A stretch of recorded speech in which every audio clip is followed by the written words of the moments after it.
अब मैं तुम लोगों को दो चीजें बताता हूं जिनको पूरे ध्यान से समझना कि दावोस के अंदर ट्रंप ने खुद ये बात कही है कि भाई ये जो तुम्हारा कोविड था ये एक सैन्य अभियान है। मैं तुमको पहले भी बोल रहा हूं, India is a trial zone. ये ट्रायल जोन के अंदर आता है। यहां पर सबसे पहले परीक्षण किया जाता है कि कितने मरते हैं और कितने बोलते हैं। हम बोलते हैं तो वो आगे उस चीज को कम करते हैं, हम नहीं बोलते हैं तो फिर वो पूरे वर्ल्ड पर उस चीज को लागू करते हैं। ये बात तुम याद रखना।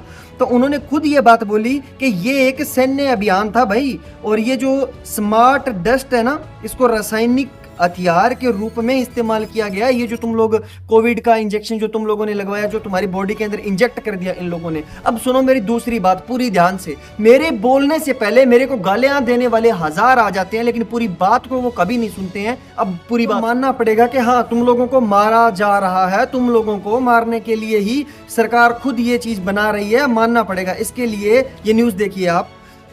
इंडिया है, ये देखो, India to play a big role in new world order. ये बात कौन बोल रहा है? हमारे देश के जो सबसे ज्यादा लोकप्रिय प्रधानमंत्री है वो ये बात बोल रहे हैं। कहां बोल रहे हैं? न्यू दिल्ली के अंदर एनडीए की मीटिंग होती है, वहां पे नरेंद्र मोदी ये बात बोलते हैं कि ये जो पेंडेमिक है इसके जरिए जो न्यू वर्ल्ड ऑर्डर लाया जा रहा है उसके अंदर भारत है वो अहम भूमिका निभा रहा है। वो एक महत्व रोल है, पूरा पूरा इंपॉर्टेंट रोल है उसका, इंडिया का। तो मतलब आप समझ सकते हो ये पूरा एजेंडा इनका फेक है। इसके अंदर आगे क्या क्या होने वाला है वो चीज का भी एक है, the Rockefeller playbook operation lock setup. ये आप पूरा का पूरा देखिए। ये इंग्लिश के अंदर है और इसका जो हिंदी ट्रांसलेशन है वो मैं आपको बता देता हूँ। आपको मोटा मोटा समझ आ जाएगा कि ये आखिर कर क्या रहे हैं, ताकि आप लोग पहले से सचेत रहें। पहले चरण के अंदर लिखा हुआ है ना, जो फर्स्ट फेज और सेकंड फेज और थर्ड फेज, मैं इसका मोटा मोटा बता देता हूँ। पहले वाले में लिखा हुआ है कि आपको सर्दी रहेगी, हल्का लक्षण दिखेगा सर्दी का। मीडिया का पूरा डर बनाया जाएगा तुम लोगों के ऊपर, ताकि मीडिया का पूरा समर्थन मिलता रहे उन लोगों को। उसके बाद क्या होगा कि शरीर के अंदर तुम्हारे जो जेनेटिक मटेरियल है उसको ये पॉजिटिव परिणाम पकड़ लेता है। जैसे मान लो मीडिया वगैरह है, ये बोलते रहेंगे तुम बीमार हो, बाहर ये फैल गया वो फैल गया, तो वो तुम्हारे शरीर को, तुम्हारा दिमाग कमजोर करना शुरू कर देगा। फिर क्या है, कोविड के मामले बढ़ाए जाएंगे जानबूझ के, और प्रमाण पत्रों में हेर फेर कर दी जाएगी, ये तुम लोगों को भरमाने के लिए। उसके बाद लॉकडाउन का जो ये कठोर नियम है ये लगा देंगे, ताकि तुम लोग अपनी पहचान है उसको रोको कि भाई कोई बाहर जा रहा तो उसको भी रोक लो, अंदर बिठा दो उनको।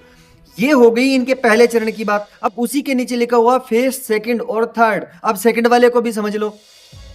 इसके अंदर इन लोगों ने लिख दिया कि भाई भोजन की थोड़ी कमी रहेगी, सोशल तुम्हारा डिस्टेंस है वो बढ़ेगा, मास्क पहनो, धूप की कमी रहेगी, स्वस्थ बैक्टीरिया की कमी रहेगी, तुम्हारी जो बॉडी की प्रतिरक्षा प्रणाली है, जो इम्यून सिस्टम तुम लोगों का वो कमजोर हो जाएगा भाई, नाजुक हो जाएगा। उसके बाद क्या होगा कि जैसे ही तुम 5G रेडिएशन के अंदर आओगे तो ये तुम लोगों के ऊपर एकदम से हमला होगा। और जो लोग घर में बैठे रहेंगे बाद में एकदम से बाहर निकलेंगे तो वो लोग अपने आप बीमार पड़ने जाएंगे, और इसका पूरा दोष कोविड-19 पर मढ़ेंगे ये लोग कि भाई 19 की वजह से तुम लोग मर रहे हो। फिर सब के सब टीके के लिए तैयार हो जाएंगे कि हाँ भाई टीका सही है, टीका लगवा दो ताकि हम बच जाएं। तब हर कोई बंदा वैक्सीन लेगा, और वैक्सीन तभी बंदा लेगा जब लॉकडाउन लंबा चलेगा। यही वो कारण है 2 से 3 साल लॉकडाउन को लंबा चलाया गया। फेज सेकंड के अंदर ये पूरी चीज उन्होंने बता दी। इसके बाद बचता है फेज 3, वो भी ढंग से समझो आप। उसके अंदर इन लोगों ने बता दिया कि अधिकांश लोग हैं वो वैक्सीन का विरोध करेंगे, ठीक है, और फिर एक हथियारबंद वायरस छोड़ा जाएगा, चाहे SARS हो या HIV हो या MERS हो। इससे बहुत सारे लोगों की मृत्यु होगी, और ये एक शक्तिशाली उत्तरजीविका जैसा होता है। ये जो बता रहे हैं ना, ये जो ये थर्ड फेज के अंदर जो बात हो रही है। फिर सामान्य स्थिति में किसी बंदे को वापस लौटना है ना कि भाई मैं बीमार ना रहूं, तो उसको ये टीका लगवाना पड़ेगा। अरे टीके में तो पहले से ही वो मिला के बैठे हुए हैं भाई तुम लोगों को मारने के लिए।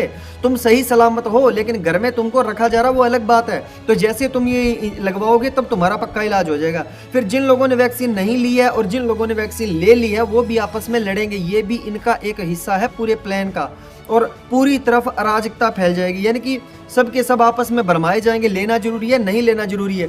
अब मैं आपको बताता हूँ, नहीं लेना है, नहीं लेना है, नहीं लेना है। मैं बता रहा हूँ मेरे पे भी डेंजर है, लेकिन मैं खुद कह रहा हूँ नहीं लेना है।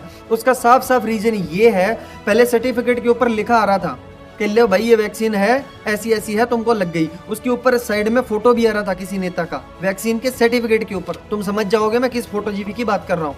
तो जैसे ही अब लोग मरने स्टार्ट हो गए हैं तो वो फोटो भी हटा दी गई है, आप खुद जाके चेक कर लेना।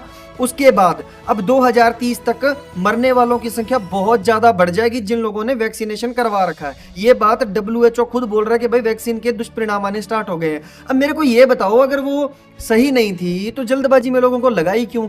उसके नाम पे करोड़ों खरबों रुपए की फंडिंग करवा ली गई, लोगों से पीएम केयर में पैसा डलवा लिया गया। उसके बाद अब वो लोगों को जो फ्री वैक्सीन बांटे गए वो फ्री नहीं है भाई, ये तुम समझो, वो फ्री नहीं है, वो तुम लोगों को मारने का जुगाड़ है पूरा पूरा।